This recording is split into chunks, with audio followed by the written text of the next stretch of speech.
decided to stick around with the Brooklyn Nets for now. And there are many questions about Kyrie Irving as well. Is he going to ride it out? Now, him and Kevin Durant have been working out together. There was even videos today, and it looks like they are getting ready to get primed and prepared for the upcoming season with the Brooklyn Nets. And the Brooklyn Nets will have an incredible team. I mean, seriously, Kevin Durant, Kyrie Irving, they have T.J. Warren, Seth Curry, Joe Harris, if he can get back into form. You got Patty Mills, Nick Claxton. I mean, the list goes on and on. This team is very deep, very good, very competitive, and that's not even counting Ben Simmons, right? So they have this big three that fit together very well. All of Ben Simmons' flaws are positives for Kyrie Irving and Kevin Durant, right? He doesn't really like to shoot very much. He's not a great shooter. And Kyrie and KD are some of the best shooters on the planet. And Ben Simmons also is a great defender, one of the best solo on-ball defenders there are. He's got the size, the length, play point guard, can facilitate, can rebound, do a little bit of everything. He's going to be able to focus more on his skill sets as opposed to when he was like with Philly and they needed him to score, right? He can just rebound, defend, get some solid assists, which I assume he's going to have a ton of assists playing with the Brooklyn Nets. But here's the thing. There are these three guys, and they are all incredible talents. But they are also three of some of the most unreliable guys in the game. And that is a big concern. Now, yes, Kyrie and KD seem to be sticking around for now, especially Kevin Durant. We still haven't gotten anything official from Kyrie, but signs point to Kyrie staying with the Nets, at least for this season. Although the Nets could panic at some point during the season and just say, hey, we're getting nothing back for Kyrie.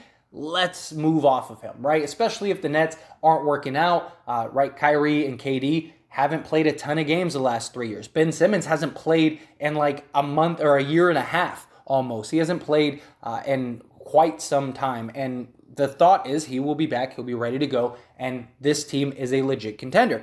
But the whole fix, quote unquote, seems more of a Band-Aid than anything because Kevin Durant clearly wants out. And yes, they had a conversation and they have agreed to move forward as the team is currently constructed. But for how long? Not just that, but everything with this team is going to be ridiculously amplified. Any little small, day-to-day stuff that just is insignificant for most teams is going to just be blown out of proportion for the Brooklyn Nets because of what happened. Not just that, this whole circus has got to have an impact this upcoming season, right? Steve Nash knows Kevin Durant, Kyrie Irving want him gone, want him fired. Are they going to listen to him? Is it going to get chaotic? Like, how is the locker room going to be? Who's going to be the vocal leader when your three guys are unreliable? There's just so many questions and so many concerns. Not just that, but come the trade deadline. What if Kevin Durant wants out again? He doesn't want to play anymore. He's done it already. Kyrie Irving, what if he has a change of heart? There's the problem with having these many players and the stars of your team being this unreliable. There's so many concerns. Does the Brooklyn Nets decide to give Kyrie the max? Because that's kind of how this whole thing started. If they don't give him the max, even if he balls out, what if he says, okay, I'm leaving in free agency? Now the Nets are in trouble, right? Does Kevin Durant now want out again? And it becomes the same thing all over again. It's just, I don't think that this is a legit fix. Although I will say winning solves everything. If these three go and they are dominant and they are great and this team is everything that they're supposed to be, then who knows what could happen, right? They could all buy in. Maybe the Nets are feeling generous, give Kyrie a max, and all is right in the world for the Brooklyn Nets, and they're able to right the ship. We have seen things like this in the past happen before. Great example is Kobe Bryant, right? Kobe Bryant wanted out. He did the same thing Kevin Durant did, and the Lakers were able to convince him to stay. He goes and wins 2 championships with Pau Gasol. Now, maybe this is going to be, history repeating itself in so many ways.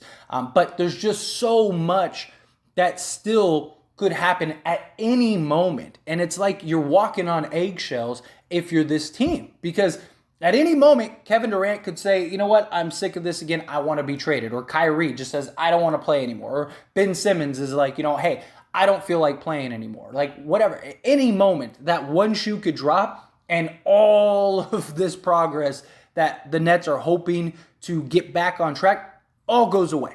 And that is a real concern for the Brooklyn Nets and why I don't think this is a permanent long-term fix. I think that this is nothing more than a Band-Aid currently. But the Nets win, right? I mean, they got their guy in Kevin Durant still, who they value more than anything, right? And that's the guy that they wanted to keep around.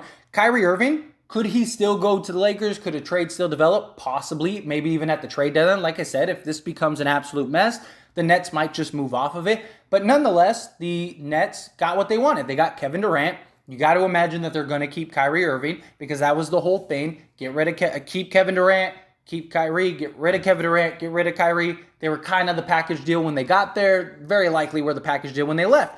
But if Kyrie at any point looks like he's not fully bought in and you have that fear of leaving, do the Nets trade him?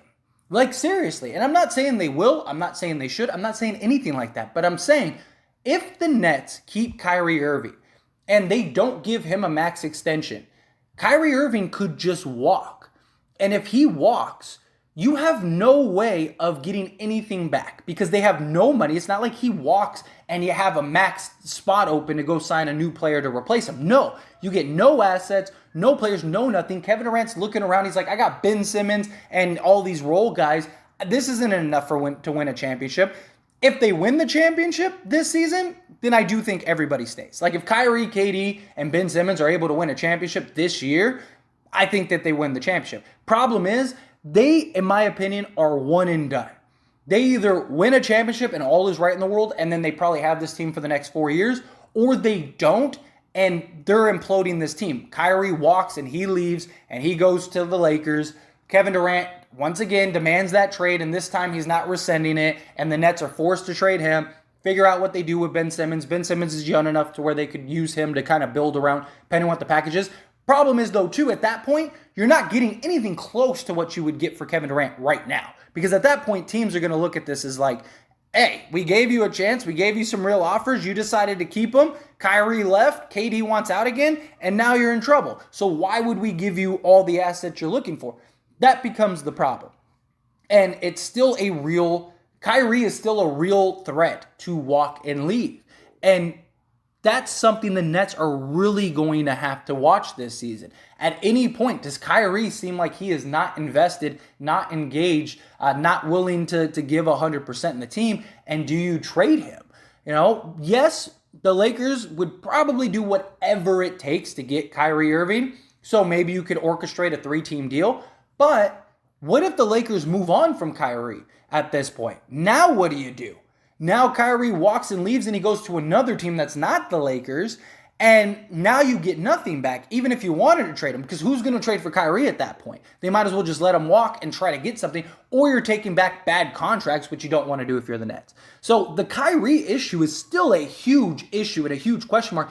And we still haven't gotten an official statement on Kyrie Irving. All we've gotten is on Kevin Durant. Again, I do think that they're going to likely keep Kyrie now that Kevin Durant's there, but who knows? Who knows how that conversation went? Who knows what they talked about? Nonetheless, Kevin Durant was the prize. That's who they wanted to keep. I don't think the Nets really care so much about Kyrie Irving. I think the only reason the Nets took on Kyrie Irving was because it got them Kevin Durant, and now they want to do whatever it takes to keep Kevin Durant. Kevin Durant and Ben Simmons with this team is probably still one of the better teams in the league and very likely still a contender. So even if you did move off of Kyrie, you'd probably be fine if you're the Nets. Joel Embiid and Ben Simmons were title contenders every year. And so what is Kevin Durant and Ben Simmons? They got to be title contenders, and they have a ton of talent around them. But Brooklyn is in a great spot. This is the most talented team Brooklyn has had since Kevin Durant and Kyrie have gotten there. And I know James Harden was on the team at some point, but that clearly didn't work. That was a mess. The locker room, all of that stuff, and James Harden wanted to leave. Not just that, they didn't have the depth that they have now. Now they have the depth, and they got a guy in Ben Simmons that is much more of a natural fit than James Harden was. So this team is going to be very good, and they are a legit title contender. Just will the Nets implode themselves is the big question. How is Steve Nash going to be able to control the locker room when your two best players want you fired, want you gone? Are they going to buy in 100%? At any point, is Kevin Durant going to pull a Vince Carter and just sabotage to force a trade? It's just again, you're walking on eggshells this entire season. And if you win a championship, it's worth it, right? You win an NBA Finals, okay, cool, it's worth it. But if they don't, and they're a disaster, or they lose in the first or second round or something like that, it's going to be terrible for the Brooklyn Nets. And that's why I just think this is a Band-Aid. This isn't a fix. This isn't a cure. At any point, Kevin Durant is going to ask a trade again. I don't think he's changed his mind in the regards of like, I want to be a Brooklyn Net now. I just think he knows there's nothing to really trade for, and they're not going to trade me for peanuts. So I kind of stuck at least this season or until the trade deadline, because at the trade deadline, a lot more teams open up, like Phoenix and stuff, and they'll be able to trade players. And not just that, but a lot of teams that sign guys will be able to trade those guys come the trade deadline. So that's a big thing too. But anyway, again, as always, pass the question on to you. Let me know your thoughts and opinions down in the comment section below. What do you think? Do you agree with me that this is just a Band-Aid? This isn't a real fix, and that at any moment the shoe could drop and this becomes an absolute disaster? Or do you think, no, Brooklyn is in a great position, right? They got their guy. They got this team that is a legit contender. They're going to win games. They're going to be great, assuming injuries and stuff don't happen. But these three guys, with the talent that they have around them, is more than enough to win a championship, which I do think. I do agree, and I've always maintained that Brooklyn, if these guys are all bought in and 100%, this team is absolutely terrifying. Problem is, are they going to all be bought in? And are they going to be healthy? Are they going to give 100%? Is Kevin Durant going to kill himself in the playoffs in order to get the job done to win? Or is he like, hey, I'm just going to show up. I want to get paid. I'll do my best. Like, how bought in is Kevin Durant going to be? Because we've all been somewhere that we didn't want to be, but had to show up or had to show face. Or, you've worked a job in your life where you're like, I don't want to go to work, but I need a paycheck. So I'm just going to go to work and, just do my job and then leave, Like, we've all been in a position to where we don't like this situation, but we have to be here. We have no choice but to be here. And I think that that's kind of what Kevin Durant is looking at this as, is, like, unfortunately, I don't want to be here, but I have to be here. And so let me show up. Let me get my paycheck. I'm still going to be Kevin Durant, but am I going to give 1,000%? If I get hurt and I'm supposed to be out for a month, am I going to just come back immediately, or am I going to take a little longer than I usually would? Maybe I'd want to get back immediately, but hey, I don't want to be here. I'm not going to rush. I'm not going to get back and hurt myself again. Let me take some time. Does Kyrie do that? What happens with Ben Simmons? I mean, it's just, there is a lot of questions at the end of the day with the Brooklyn Nets. But again, however you feel about it, love to hear your thoughts and opinions down in the comment section below. That being said, hit that like button. Helps me out a lot. Lets me know you enjoy these types of videos, and I truly appreciate it. If you're not subscribed to the channel, hit that subscribe button, followed by the bell notification. Stay up to date with all things sports. Join this wonderful community and all of our discussions. I'll see you all in the next one. Thank you.